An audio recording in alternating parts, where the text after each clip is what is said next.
जब से तुझको देखा चढ़ा है बुखार है, तेरा ही जुनून सर पे सवार है। बॉडी तेरी बटर हेयर स्किन है, मेरे लिए बोलो क्या सिग्नल ग्रीन है। दिलावा के खाली बाटे रूम, मन करे फोटो ली चूम चूम कके झूम झूम कके झूम झूम कके झूम झूम कके झूम हो कके झूम झूम कके झूम झूम कके झूम झूम कके झूम।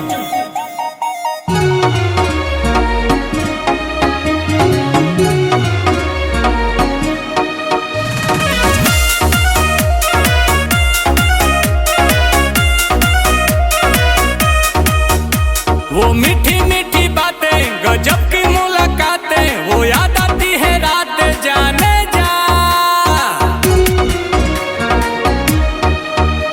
अब तू ही दिलो जा में धरती और आसमां में, अकेली तू जहां में जाने जा जाने जा। आंखों में तेरे जादू, कहो तो सितारे तोड़ ला तू।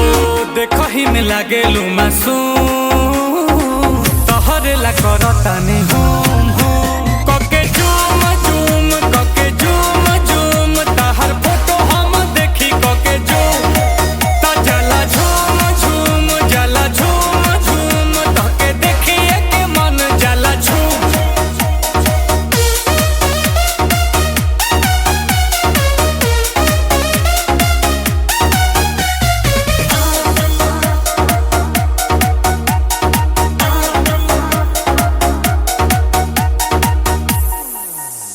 तू ही मेरी कहानी, तुझ में ही जिंदगानी, इस प्यासे की हो पानी जाने जा।